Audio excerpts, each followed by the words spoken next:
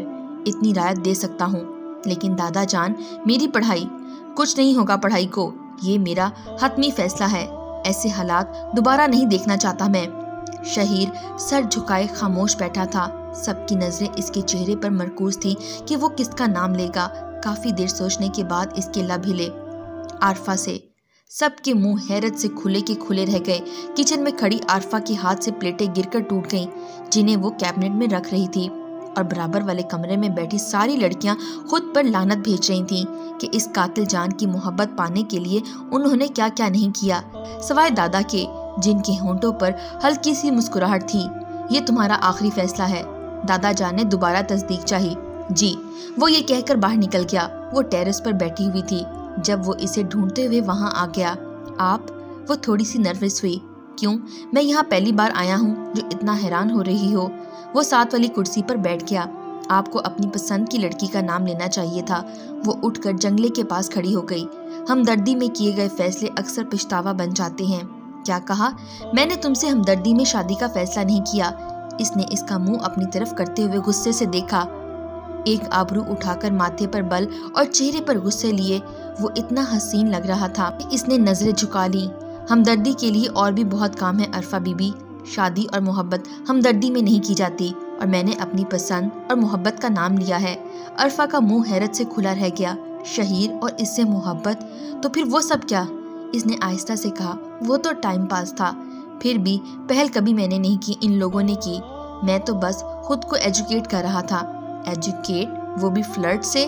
اس کی سمجھ میں نہ آیا۔ میں سمجھی نہیں، یہ الگ فلسفی ہے، تم نہیں سمجھو گی۔ اچھا، یہ سارے تعلیمی الفاظ تمہارے فلرٹ کے لیے ایجاد ہوئے ہیں؟ شہیر کی ہنسی چھوٹ گئی۔ اور ایسی کون سی بات ہے جو میں نہیں سمجھوں گی؟ تم تو قسم سے ابھی سے بیوی لگ رہی ہو۔ اس کے انداز پر شہیر نے بے باک تبصرہ کیا، جس پر وہ تھوڑی سی شرمندہ ہوئی۔ I am sorry. No sorry, simple سی بات ہے۔ جب ہم برائی کو دیکھتے ہیں تو اچھائی کو جان جاتے ہیں کہ وہ کیا ہوتی ہے، رائٹ؟ اس نے تائید میں سر ہلایا۔ اسی طرح جھوٹی محبت کو دیکھ کر سچی محبت کی پہچان ہو جاتی ہے۔ تم مجھ سے محبت کرتی ہو، یہ بات میں شروع سے جانتا ہوں۔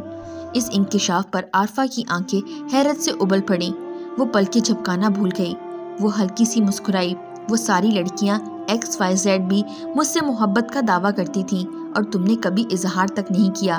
کبھی کبھی تمہیں چڑھانے کے لیے میں دوسری کزن کے ساتھ تمہارے سامنے اظہار اور تعریف کرتا تھا تاکہ تم تنگ آ کر مجھ سے اظہار کر دو۔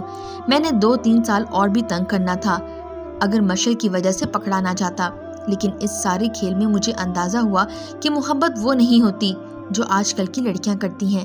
چیٹ کرنا، ڈیٹ مارنا، ڈنر کرنا، لانگ ڈرائیو پہ جانا، شاپنگ کرنا، یہ سب ایکٹیویٹیز ہو سکتی ہیں، محبت نہیں۔ محبت تو وہ بھی تم سے کرتی تھیں۔ میرے لیٹ ہونے پر اپنی کھڑکی میں کھڑے ہو کر میرا انتظار کرنا، میرے ہر کام کو بتائے بغیر خود سے کرنا، میرے ایگزامز کے دوران تمہاری عبادتوں کا بڑھ جانا، میری پرانی شرٹس پر وشز لکھ کر محفوظ کرنا، میرے کمرے میں بے نام گفٹس رکھنا، اور میرا پرفیوم اپنے کمرے میں سپرے کر کے میری موجودگی کا احساس کرنا۔ بس کرو۔ اس کی آنکھیں بھر گئیں۔ مجھ سے اظہار کیوں نہیں کیا؟ وہ اپنی کرسی گھسیٹ کر سامنے بیٹھ گیا، اتنا قریب کہ وہ اس کی سانسیں محسوس کر سکتی تھیں۔ اس کی دھڑکنیں بے ترتیب ہو گئیں۔ میں خود کو آپ کے قابل نہیں سمجھتی تھی۔ اس کے ہاتھ اور لب کانپ رہے تھے۔ چہرے پر میک اپ تھوپنے اور اسٹائلش کپڑے پہننے سے کوئی خوبصورت نہیں ہو جاتا۔ کوئی میرے دل سے پوچھے کہ تم کتنی خوبصورت ہو، انسان کردار اور اخلاق سے خوبصورت ہوتا ہے، اور اس لحاظ سے تم فیملی کی سب سے خوبصورت لڑکی ہو۔ کیا انداز تھا، کیا اظہار تھا۔ وہ بھیگی آنکھوں سے اسے دیکھ رہی تھی۔ دعائیں ہوں بھی قبول ہوتی ہیں، یہ اس کا پہلا تجربہ اور یقین تھا۔ کیا سوچ رہی ہو؟ اس نے اس کی آنکھوں کے سامنے چٹکی بجا کر کہا، جو ایک نقطے پر نہ جانے کتنی دیر سے دھیان لگائے بیٹھی تھی، یہی کہ میری محبت رائگاں نہیں گئی۔ اس کی ہنسی کے ساتھ آنسو بھی بہہ نکلے۔ سچی محبتیں کبھی رائگاں نہیں ہوتی۔ اس نے اپنی انگلیوں سے اس کے آنسو صاف کیے۔